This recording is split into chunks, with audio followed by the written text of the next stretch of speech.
الله وكفى وسلام على عباده الذين اصطفى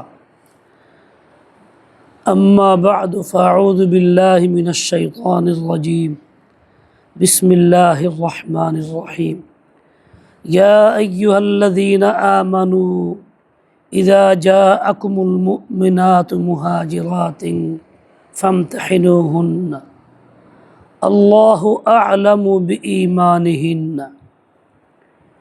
فإن علمتموهن مؤمنات فلا ترجعوهن إلى الكفار صدق الله آمنت بالله আলহামদুলিল্লাহ আল্লাহ পাকের শুকর। আল্লাহ তাআলা আমাদেরকে আজ 18 শাবান 1447 হিজরি জামিয়া সাউদা রাদিয়াল্লাহু তাআলা আনহাতে চলতি শিক্ষা বছরের সবক শুরুর এই মাহফিলে হাজির হওয়ার তৌফিক দান করেছেন, সেজন্য আল্লাহ শুকর আদায় করি আলহামদুলিল্লাহ। অনেক উলামায়ে কেরাম আছেন, মুরব্বিয়ান আছেন, যাদের নিয়ে দোয়ার মাধ্যমে সবকের ইফতিতাহ বা শুরু হবে।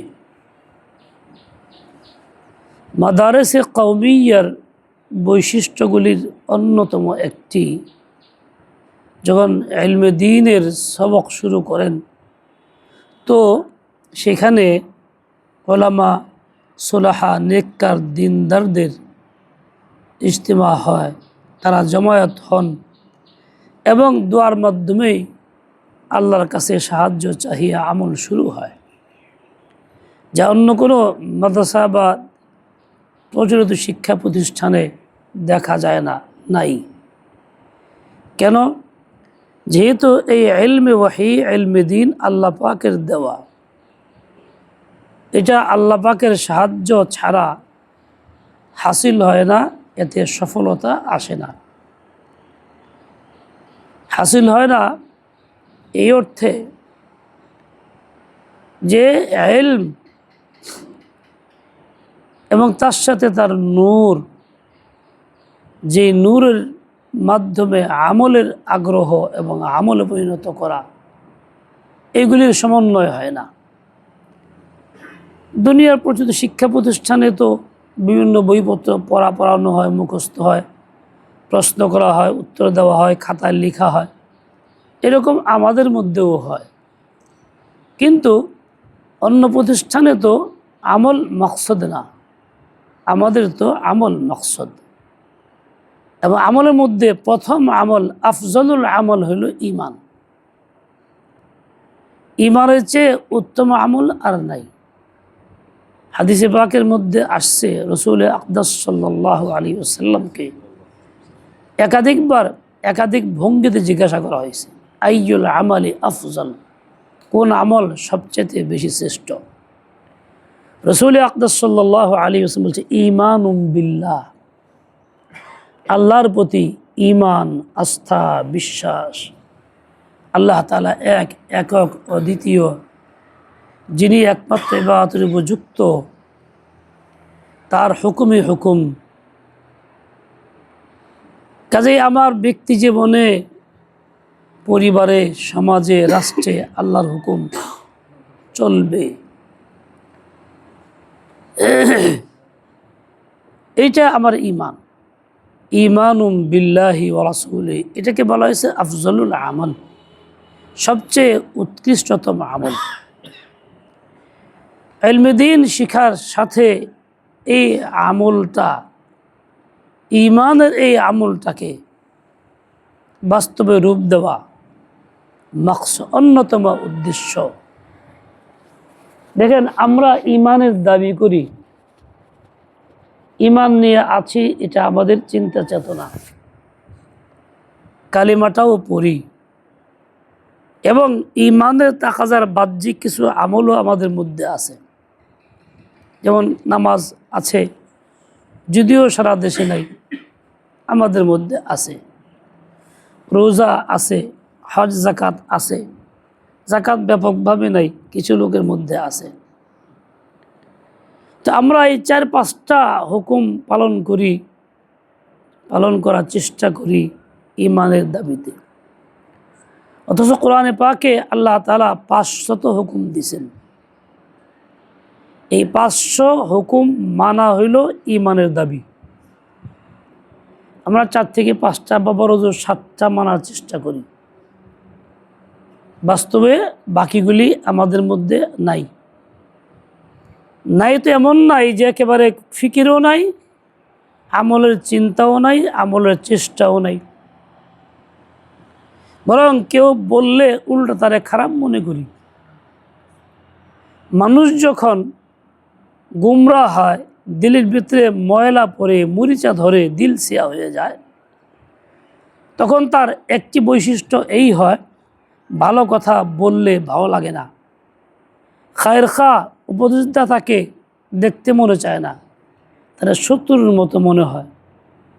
এজন্য উলামায়ে উম্মত যখনই ঈমানের এই বিষয়গুলির কথা বলে, কোরআন সুন্নাহর এই হুকুমগুলি বাস্তবের কথা বলে, তখনই আমাদের কিছু লোকের মধ্যে এইরকম চিন্তা চেতনা পয়দা হয়, এই যে ভালো লাগে না, এই কি শুরু করছেন, বন্ধ করেন, রাজনীতি করেন কা। কিসের লক্ষণ? দিলের ভিতরে জং ধরছে, মরিচা পড়ছে। এই জন্য উপদেশদাতার উপদেশ ভালো লাগে না, উপদেশদাতাকেও দুশ্মন মনে হয়। দিলে জং ধরলে তার আরেকটি আলামত লক্ষণ হলো এটা, নেক কাজের প্রতি আগ্রহ থাকে না। এই 495টা হুকুম তো সবটা নেক কাজ, এর প্রতি কোনো আগ্রহ আমাদের নাই। এরকমভাবে কোনো গুনাহের প্রতি ঘৃণা পয়দা হয় না। এই যে আমি হুকুমগুলি লঙ্ঘন করতেছি, গুনাহ করতেছি, এর জন্য কোনো ফিকির নেই, কোনো ঘৃণা আসতেছে না। এই ইলম শিখা ফরজ, সকল পুরুষ নারীর। এই ফরজ আদায় করতেছি না, ব্যাপকভাবে কোনো ঘৃণা পয়দা হইতেছে না, খারাপ লাগতেছে না। এটা কিসের লক্ষণ? দিলে জং ধরার লক্ষণ, মরিচা পড়ার লক্ষণ।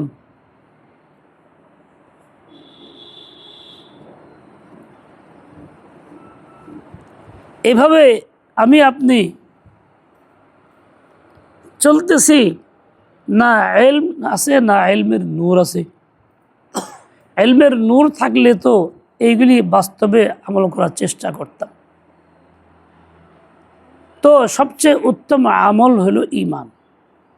আমরা যে দেশে বসবাস করি, গণতান্ত্রিক আইনের অধীনে সংসদীয় পদ্ধতিতে দেশ চলে। গণতান্ত্রিক আইনের অধীনে নির্বাচন হয়। আমরা এই প্রক্রিয়াতে ভোট দিয়ে যারা এইগুলি বাস্তবায়ন করার অঙ্গীকার করে, জনগণের মধ্যে ইশতেহার ছাপায়া প্রচার করে, তাদের পক্ষে ভোট দিই। দেখেন ঈমান কেমনে থাকে। আল্লাহ তাআলা কোরআনের মধ্যে সুদকে হারাম করছেন, হাদিসের মধ্যেও হারাম আছে। এমন এতটা জঘন্য অন্যায় এটা যে 1 টাকা সুদ গ্রহণ করলে মায়ের সঙ্গে, নিজের আপন মার সঙ্গে 36 বার অন্যায় করার সমান, জিনা করার সমান। 15 বাতে আছে 69 বার। এত জঘন্য। আর এই জিনিসটা প্রচলিত আইনে, গণতান্ত্রিক আইনে হালাল বা বৈধ। এই জন্য সমস্ত লেনদেন সুদভিত্তিক, ব্যাংকগুলি সুদভিত্তিক, অন্যান্য আর্থিক প্রতিষ্ঠানগুলি সুদভিত্তিক। এমনকি সুদ নেওয়া নিতে বাধ্য করা হয়। মিল ফ্যাক্টরি ইত্যাদি করবেন, সরকারি লোন আপনাকে নিতে হবে।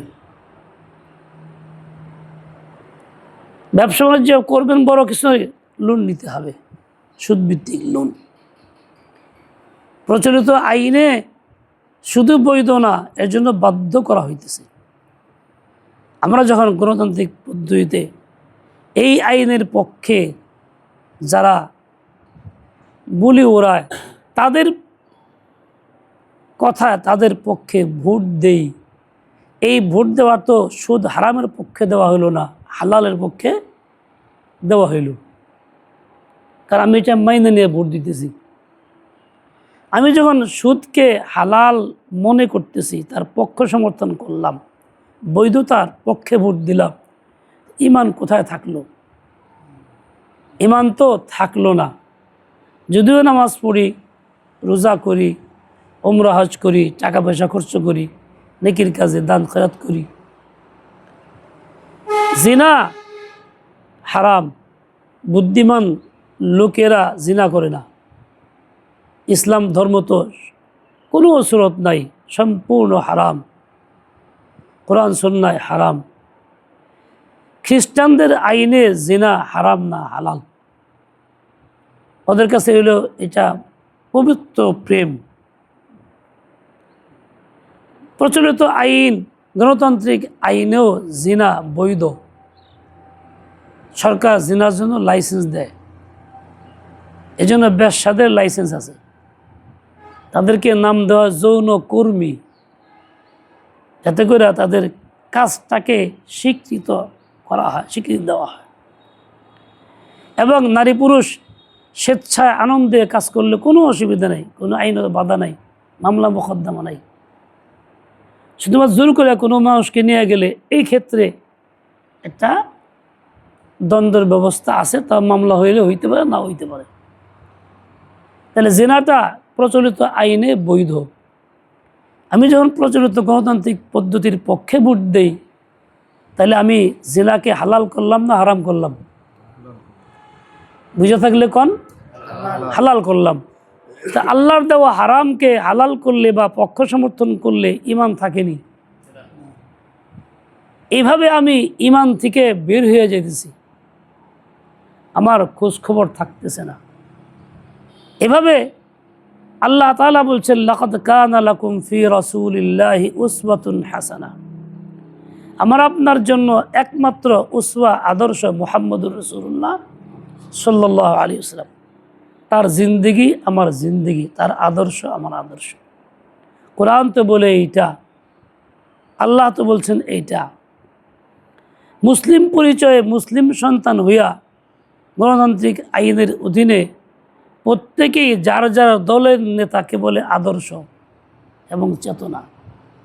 মুসলিম সন্তান স্লোগান দেয়, উমুক আমার আদর্শ, উমুক আমার চেতনা।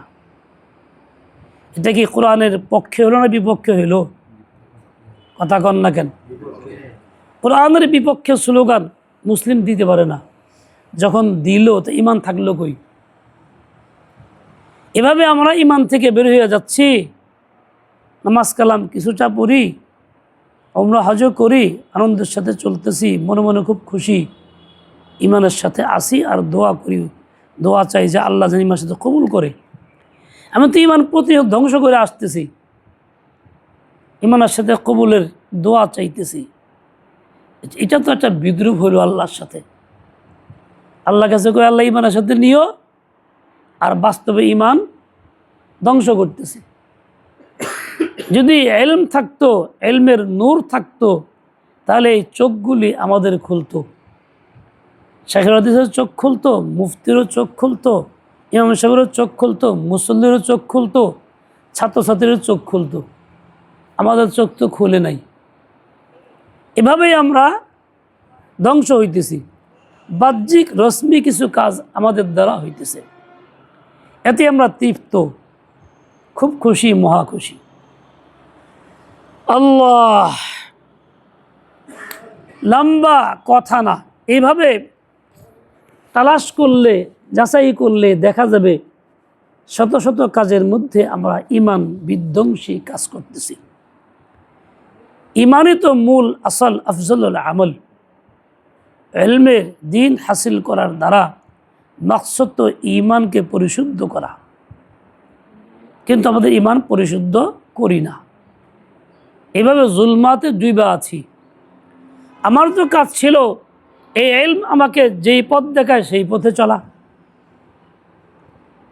ইলম তো নূর, নূর আলোকে বলে।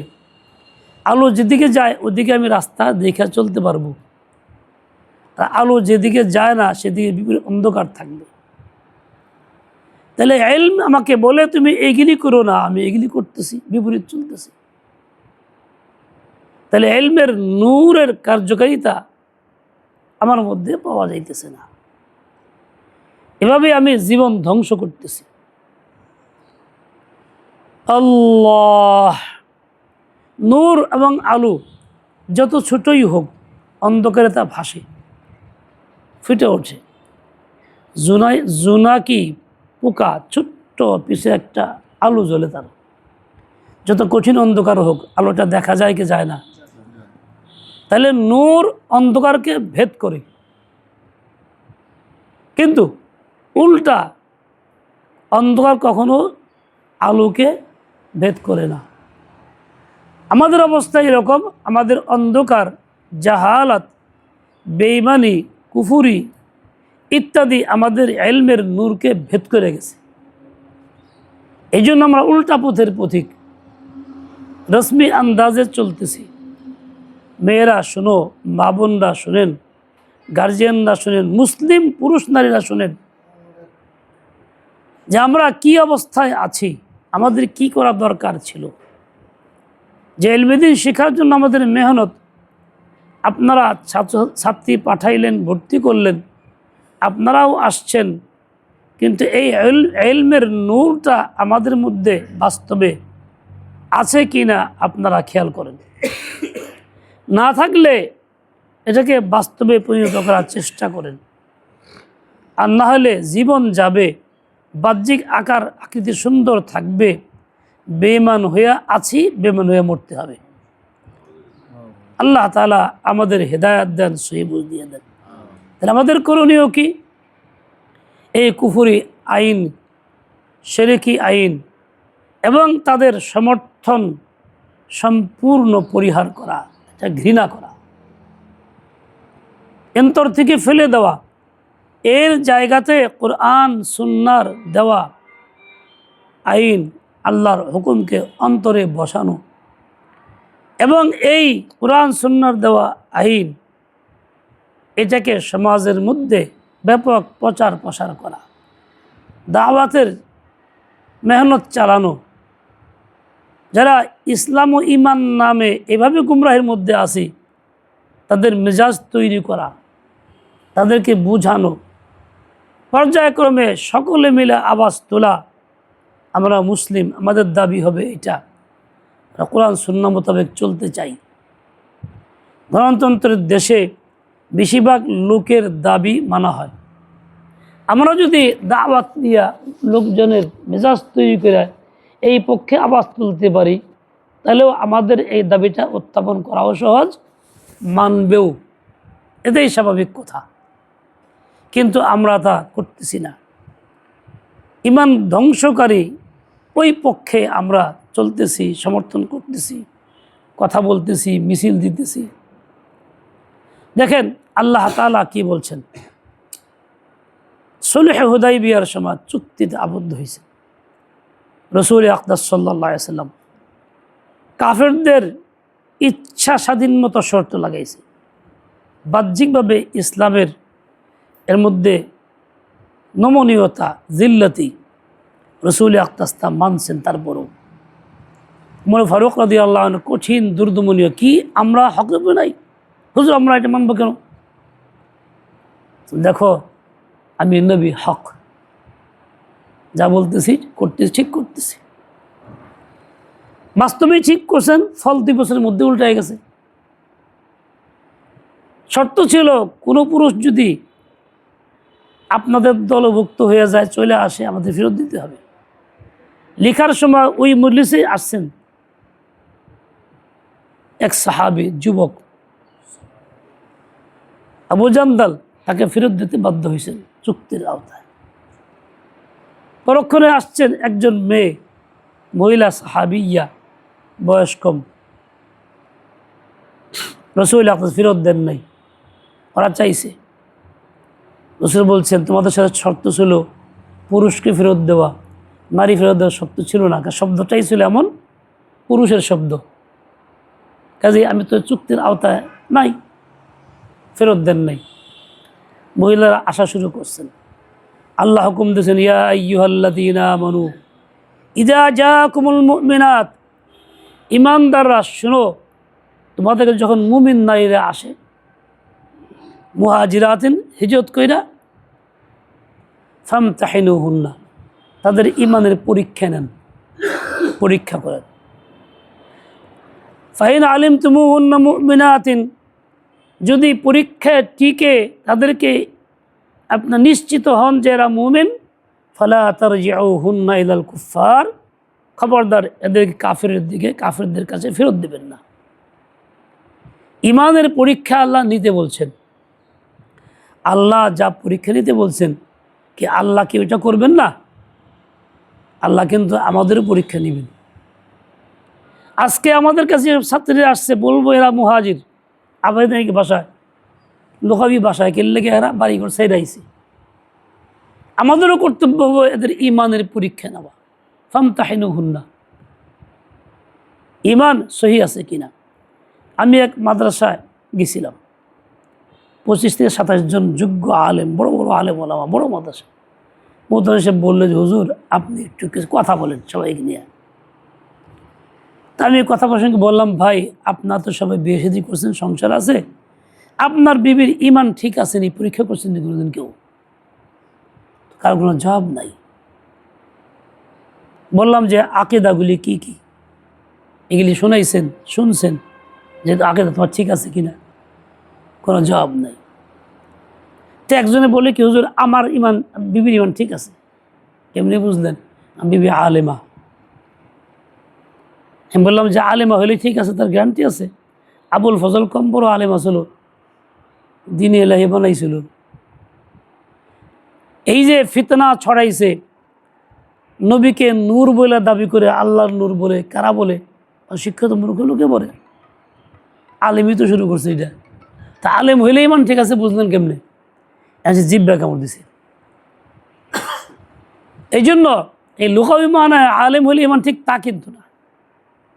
আমাদের নিজের ঈমান যাচাই করা দরকার, ঠিক তেমনি যারা আমাদের কাছে আসছে তাদের ঈমান যাচাই করা দরকার। এই জন্য বছরের শুরু থেকেই একেবারে প্রথম নেই বেশদের আকিদাগুলি তাদেরকে শোনানো, এর উপরে সমর্থন নেওয়া।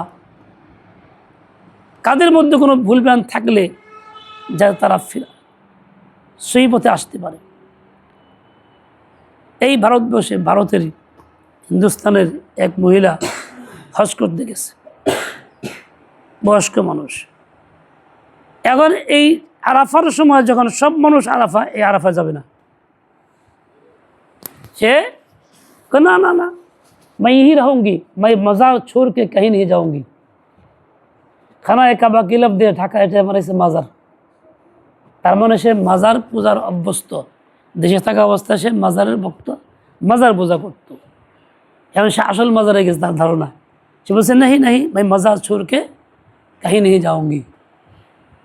যদি এই হজ করতে গিয়ে যদি এই ঈমান হয়, তাহলে এরকম ঈমান তো আমাদের মধ্যে অহরহ আছে, আমাদের ছাত্রীদের মধ্যে অহরহ আছে। অনেক আবিজাইর ভক্ত, কবে ঈমান, কিতাবুল ঈমান পড়া বুখারীতে সেই অপেক্ষা না। বছরের শুরুতে কিতাবুল ঈমানের অংশ যেটা বিশুল আকায়েদ আছে, তার শোনানো, এক একটা করে সমর্থন নেওয়া, তার সাক্ষ্য নেওয়া, ঈমান ঠিক করা, কালিমা ঠিক করা, প্রত্যেক মসজিদে এটা চালু করা, প্রত্যেক বাড়িতেই তালিম চালু করা। আর আমি যতই ভালো থাকি না কেন, আমার নিজেরও কমজোরি আছে, বাড়িতেও কমজোরি আছে। যাই হোক, ইয়া আইয়ুহাল্লাযীনা আমানু ইযা জাআকুমুল মুমিনাতু মুহাজিরাতিন ফামতাহিনুহুন্না আল্লাহু আ'লামু বিঈমানিহিন্না। তো ঈমান আফজালুল আমাল, এটাকে দুরুস্ত করা হইল ইলমের কাজ। এরপরে বাকিগুলি দুরুস্ত করা তো ইলমেরই কাজ। প্রথম ধাপ তো ঈমান। আমরা যারা ইলম শিখতে আসছি, অনেক কোরবানি আমাদের আছে। বাড়ি থেকে আসছি, মন মতো খাওয়া ছেড়ে আসছি, মন মতো বিছনা ছেড়ে আসছি, মন মতো পরিবেশ ছেড়ে আসছি। যখন তখন যা মনে চায় খেতে পারবো না, করতেও পারবো না। এটা আইনের নিয়মের অধীনে থাকতে হবে। যখন তখন ঘুমাইতে পারবো না, যখন তখন গল্প গুজব করতে পারবো না, যখন তখন মোবাইল চালাইতে পারবো না, অনেক বাধ্যবাধকতা আছে। আমাকে সব বাদ বুদ্ধ দিয়া কোরবানি করে আসতে হয়েছে। তবে আমার আশাটা শুধু আমার কৃতিত্ব না, এটা আল্লাহ পাকের দান। আল্লাহ তাআলা আসার সুযোগ দিয়েছেন, সেজন্য আল্লাহর শুকর আদায় করা। মৌখিকভাবে বলা শুকরের একটা অংশ, আসল শুকর না। আসল শুকর হইল আল্লাহ পাক আমাকে যেই কাজে আনছেন সেই কাজটা গুরুত্ব সহকারে শতভাগ আঞ্জাম দেওয়ার চেষ্টা করা। আল্লাহ আমাকে যে নিয়ামত দিয়েছেন সে নিয়ামতটাকে যথাযথ সঠিক অর্থে ব্যবহার করা, এটা হলো আসল শুকর। আমাকে আনছেন এখানে, আমি এই সময়টা কাজে লাগাবো, আমার জীবন যৌবন সময় টাকা পয়সা মানসিকতা চিন্তা পরিপূর্ণ এর পিছে লাগাবো, তাহলে শুকর আদায় হবে। আমি শিক্ষক, আল্লাহ পাক আমাকে অন্য কাজ করাইতে পারতেন, তা করার নাই। যে করেই হোক আমি পরিবেশে আসছি, আল্লাহ আমাকে আনছেন। আমারও শুকর হবে এটা, যে দায়িত্ব যে কাজ দিয়ে আল্লাহ পাক আমাকে এখানে আনছেন, আমি সেই দায়িত্বটা শতভাগ পরিপূর্ণ করব, ওই কাজটা শতভাগ পূর্ণ করব। আমার গাফলতে যাতে কোনো তালেবে ইলম তালেবাতে উলুম বঞ্চিত না হয়, তাদের মধ্যে কমি না আসে। যারা শিক্ষক তাদের 24 ঘন্টা জিন্দেগি শিক্ষক, শুধু সবকের সময়টুকু শিক্ষক তা নন। সবকের সময় ছাড়াও তাদের ওঠা বসা চলাফেরা কাজকর্ম ঘুম খাওয়া দস্তখান বিছানো ওঠানো হাত ধোয়াটাও শিক্ষক। মানে এগুলি যখন নিয়ন্ত্রিত সুন্নত মোতাবেক হবে, অন্যরা দেখে এগুলি শিখবে, শিক্ষকেরটা ফলো করবে তাদের ছাত্রীরা, শিক্ষকেরটা দেখা অনুসরণ করবে তাদের ছাত্ররা। কাজেই প্রচলিত নিয়মে আমি এইটুকুই শিক্ষক এই কথা মনে করা যাবে না। বাইরে গেলেও শিক্ষক আমি, বাড়িতে গেলেও আমার এই শিক্ষকের আদর্শ আমাকে বহাল রাখতে হবে 24 ঘন্টায়। একমাত্র সুন্নতের পথে এটা সম্ভব। সুন্নত এবং তাকওয়া এই দুইটা গুণই মানুষকে প্রকৃত শিক্ষক বানায়। এরকমই ছাত্রী তালেবাতে উলুম যারা, তারাও আমাদের দায়িত্বটা পরিপূর্ণ পালন করব, শতভাগ সময় এর মধ্যে লাগাবো, অন্য চিন্তায় না। এমন জিদিনিয়া থাকবো যে আমি কিতাব হল করেই ছাড়ব, কিতাবের কোনো অংশ আমার ছুটে না যায়, অবুঝ অবস্থায় না থাকে। এবং সেটাও বাংলা নোটের মাধ্যমে না, সরাসরি আরবি রপ্ত করে আরবি থেকে সরাসরি বোঝার চেষ্টা আমি শতভাগ করব। এইভাবে আমি মেহনত দিয়ে আগাইতে থাকি। আমরা যারা গার্জিয়ান পক্ষ মাদ্রাসার হিতাকাঙ্ক্ষী কমিটির সদস্যরা আছি, আমাদেরও কাজ হবে নিজেদের ঈমান দুরুস্ত করা এবং বাকি আমলগুলি ইলমের নূরের পথে সম্পন্ন করা। আল্লাহ তাআলা হিদায়াতকে একটা সওয়ারি বাহন বানাইছেন। ইহদিনাস সিরাতাল মুস্তাকিম বলছেন, সিরাতে মুস্তাকিম বাহন, আমাকে তার উপরে উঠতে হবে। সিরাতে মুস্তাকিম আমাকে যেই পথে নেয় আমি সেই পথে যাব, যেদিকে নেয় সেই দিকে যাব। গাড়িতে উঠলে বাসে উঠলে আমার মন মতো আমি যেতে পারি না, বাস যে পথে যাবে আমি নিজেকে বাসের উপর সুবোধ করি, বাস যে পথে যায় আমি সে পথে যাই। এমন না যে ইচ্ছে মতো চলি, ডান দিকে যাও ড্রাইভার, বাম দিকে যাও, খাদে নামায় দাও, কাঁচা রাস্তায় যাও। আমার কোথাও ড্রাইভার চলে না। ড্রাইভার গাড়ি নিয়ে তার গতিপথে চলে, আমি ঠিক ওই পথেই চলি। মুসলিম মুমিনের কর্তব্য হেদায়েতকে বাহন বানানো, তার উপরে সওয়ার হওয়া। হেদায়েত যে পথে নেয় সেটা আমার পথ, আমি সেখানে যাব।